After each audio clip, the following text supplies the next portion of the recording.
like, हो हायल ना होगा खुशहाल को वो देख तो के होगा, अनीका वो के तो साथ। होगा, but that's the question only खुशहाल and अनीका फिर सोल से मुलाकातें हो रही हैं, उसमें शायद उनको अच्छा ना लगे। Let's not think about that. Let's let the verdict come in. In my opinion, मुझे लगता है कि अब तो दिमाग बहुत उस तरह से खुल गए हैं. So maybe the people prepared. You never know what to expect. So मुझे लगता है कि I always feel I can't label कि कौन सी audience देखेगी. I say that leave it up to whoever comes and wants to watch it. And then we sit down and then we analyze and say कि why or yes ये हुआ, क्यों हुआ, कैसे हुआ, all of that. There's always an audience for a particular story. Mass appeal Of शायद ना हो, course, but of it'll course. find its. Art is subjective. इसे डिटेल में समझने के लिए you could watch this और read this. ज़रूरी नहीं कि जो आपको पसंद आए वो मुझे भी आए या जो मुझे पसंद आ रहा है वो आपको आए, पर इसका मतलब ये नहीं है कि मैं किसी के भी बनाए हुए एक पीस ऑफ आर्ट को बॉयकॉट करने के लिए नारे लगाऊं जस्ट बिकॉज वो ऐसा कुछ पोर्ट्रे करता है जो मेरे आइडियोलॉजी से अलाइन नहीं करता। पर हाल ही में कुछ ऐसा ही दिख रहा है इन Asim Abbasi's fantasy drama series Barzakh, and this is a show that has bewitched my soul, its beauty engraved in my heart till I live and forevermore.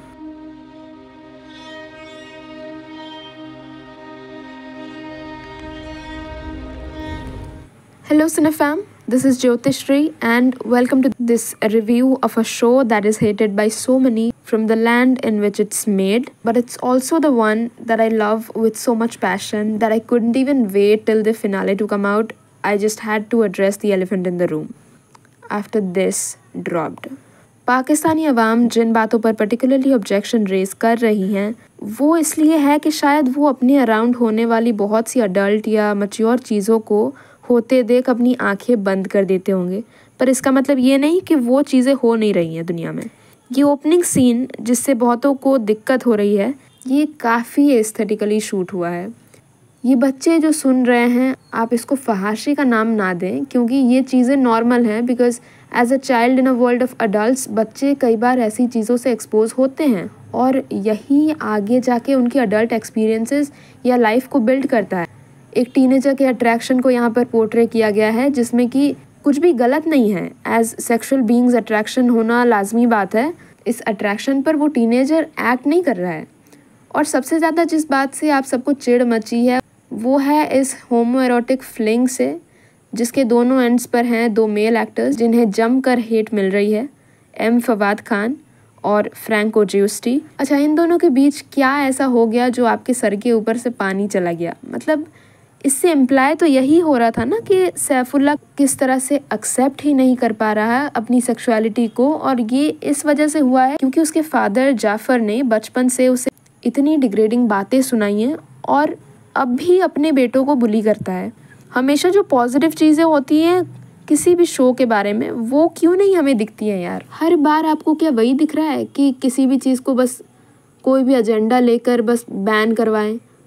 खैर छोड़िए, अब मेरे ख्याल से सीरीज़ में जो बहुत कुछ अच्छा है उस पर फोकस करना चाहिए और मेरे लिए जो सबसे बेस्ट पार्ट है बरज़क का वो है इसके विजुअल्स। सिनेमाटोग्राफर मो Azmi, you have given us a visually arresting show. मतलब पिंक और रेड का जो कॉम्बिनेशन है और जिस तरह शहरज़ाद के नरेशन से मोस्टली एपिसोड्स की शुरुआत होती है with 4:3 aspect ratio used for portraying the past, it is a genius move.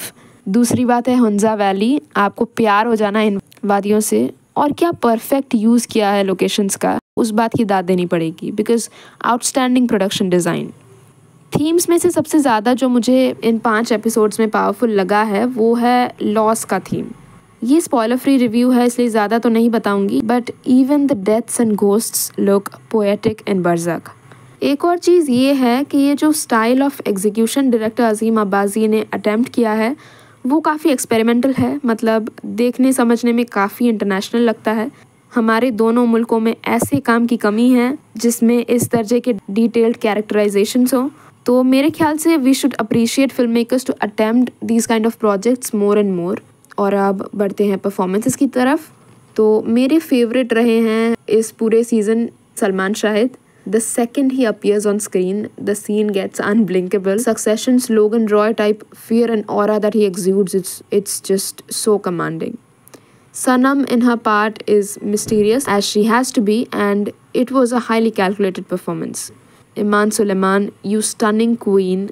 I just wish that she has a bag full with projects after this strong haunting performance that she blew our minds with. Both the Fawads were great in drama too, and personally dying over Kushal's intimidating presence, guys. अच्छा, अब flaws की बात हो जाए, सबसे बड़ा जो pushback होने वाला है ऑडियंसेस के लिए वो शायद यही होगा कि कभी कभी सीन्स कुछ ज़्यादा ही लंबे हैं और पहेलियाँ बहुत ज़्यादा बुझाई गई हैं, बिल्डअप बहुत ज़्यादा हो रहा है, तो वो कुछ सीन्स शायद आपको बोर कर सकते हैं. तो आप ये शो तभी देखें जब आप तैयार हों टू पे अटेंशन. एंड में मैं बस इतना ही कहूँगी कि आप ना देखें बरज़क अगर आपको पहली एपिसोड से ही तकलीफ़ हो रही है, पर प्लीज़ ये बॉयकॉट के चोचले ना करें क्योंकि बहुत से लोग हैं जिनको ये सीरीज़ काफ़ी पसंद आ रही है. कायदे से तो आपको मुझे कहना चाहिए कि आप प्लीज़ 2 एपिसोड्स तक बने रहें और फिर जो रेवलेशंस आएंगे वो काफ़ी इंटरेस्टिंग हैं और आप उस वर्ल्ड में शामिल हो जाएंगे. पर नहीं, ये शो सैडली सबके लिए नहीं है. मुझे कमेंट्स में बताएं कि आपकी क्या राय है बरज़क पर. तब तक मैं फिनाले देख कर आती हूँ. And thanks to each one of you for being with me.